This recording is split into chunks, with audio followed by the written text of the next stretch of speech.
तो हेलो बच्चों, हमारे चैनल एजुकेशन बाय रीतम में आपका स्वागत है। तो बच्चों, हम ये 8th क्लास के महान व्यक्तित्व बुक से चैप्टर नंबर 6 पढ़ेंगे। महाकवि कालिदास के बारे में जानेंगे। तो चलिए चैप्टर को पढ़ते हैं। क्या आप कभी यह कल्पना कर सकते हैं कि बादल भी किसी का संदेश दूसरे तक पहुंचा सकते हैं? संस्कृत साहित्य में एक ऐसे महाकवि हुए जिन्होंने मेघ के द्वारा संदेश भेजने की मनोहारी कल्पना की। वे हैं संस्कृत के महान विद्वान कवि कालिदास। कालिदास कौन थे? उनके माता पिता का क्या नाम था? उनका जन्म कहाँ हुआ था? इस बारे में कुछ ज्ञात नहीं है। उन्होंने अपने जीवन के विषय में ही कहीं कुछ नहीं लिखा है, अतः उनके बारे में जो कुछ भी कहा जाता है वह अनुमान पर आधारित है।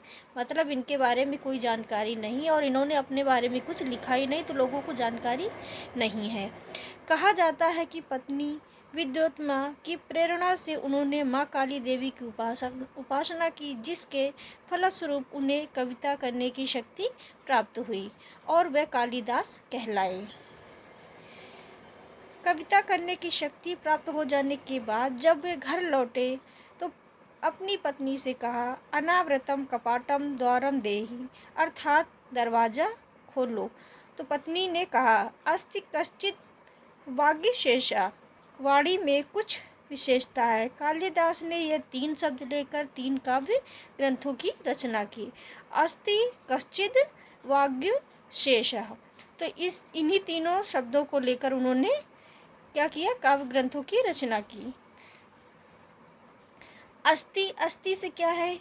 से कुमार संभवम के प्रथम श्लोक है। इसमें अस्ति कश्चित से मेघदूत के प्रथम श्लोक और वाग से रघुवंशम के प्रथम श्लोक की रचना की। महाकवि कालिदास ईसा पूर्व प्रथम शताब्दी में चंद्रगुप्त विक्रमादित्य के राजकवि थे। ये शिव भक्त थे।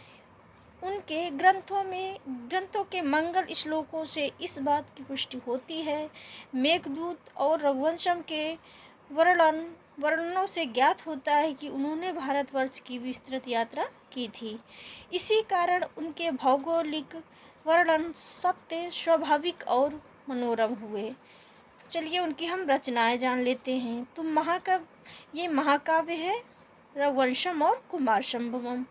नाटक, जो सबसे प्रसिद्ध नाटक इनका अभिज्ञान शाकुंतलम, विक्रमोर्वशीयम और मालविकाग्निमित्रम। खंड काव्य या गीत काव्य है ऋतुसंहार और मेघदूत। तो इनका सबसे प्रसिद्ध जो नाटक है वो अभिज्ञान शाकुंतलम। महाकवि कालिदास के ग्रंथों के अध्ययन से ये ज्ञात होता है कि उन्होंने वेदों, उपनिषदों, दर्शनों, रामायण, महाभारत, गीता, पुराणों, शास्त्रीय संगीत, ज्योतिष, व्याकरण एवं छंद शास्त्र आदि का गहन अध्ययन किया था।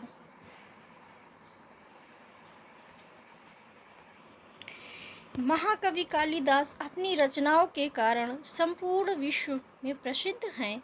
उनके कवि हृदय में भारतीय संस्कृति के प्रति लगाव, अभिज्ञान शाकुंतलम में शकुंतला की विदा वेला पर महर्षि कंभ द्वारा दिया गया उपदेश आज भी भारतीय समाज के लिए एक संदेश है।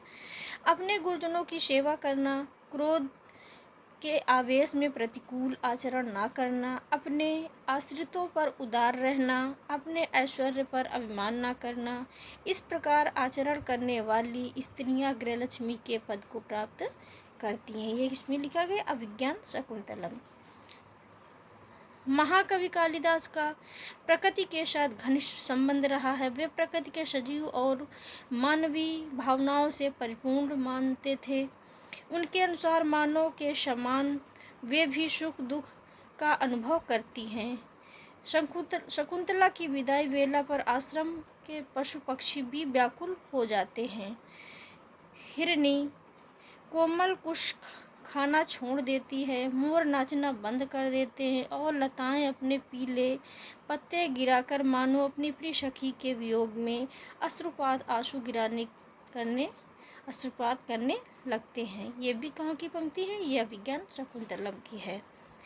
फिर देखेंगे, कालिदास अपनी उपमाओं के लिए भी संसार में प्रसिद्ध हैं। उनकी उपमाएं अत्यंत मनोरम हैं और सर्वश्रेष्ठ मानी जाती हैं। अभिज्ञान शाकुंतलम के चतुर्थ अंक में कालिदास ने शकुंतला की विदाई बेला पर प्रकृति द्वारा शकुंतला को दी गई भेंट का मनोहारी चित्रण किया है।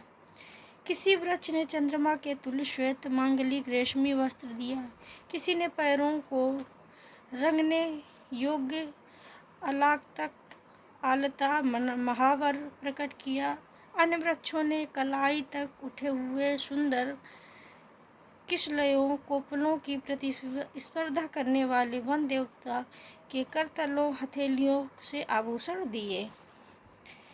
कालिदास अपने नाटक अभिज्ञान शाकुंतलम के कारण भारत में ही नहीं विश्व में सर्वश्रेष्ठ नाटककार माने जाते हैं। भारतीय समालोचकों ने कालिदास की अभिज्ञान शाकुंतलम नाटक सभी नाटकों में सर्वश्रेष्ठ बताया है। काव्येषु नाटकम रम्यम तत्र रम्या शकुंतला। संसार की सभी भाषाओं में कालिदास की इस रचना का अनुवाद हुआ है। जर्मनी के प्रसिद्ध विद्वान गेटे अभिज्ञान शाकुंतलम नाटक को पढ़कर भाव विभोर उठे और कहा, यदि स्वर्गलोक और मृत्युलोक को एक ही स्थान पर देखना हो तो मेरे मुंह से सहसा एक ही नाम निकल पड़ता है, शकुंतला। महाकवि कालिदास को भारत का शेक्सपियर कहा जाता है। कालिदास और संस्कृत साहित्य का अटूट संबंध है, जिस कारण रामायण और महाभारत संस्कृत विषयों के आधार है। उसी प्रकार कालिदास काव्य और नाटक आज भी कवियों के लिए अनुकरणीय बने हुए हैं। तो बच्चों, ये था कालिदास का चैप्टर ख़त्म हुआ। वीडियो अच्छा लगा तो लाइक करना और हमारे चैनल को सब्सक्राइब करें। Thank you.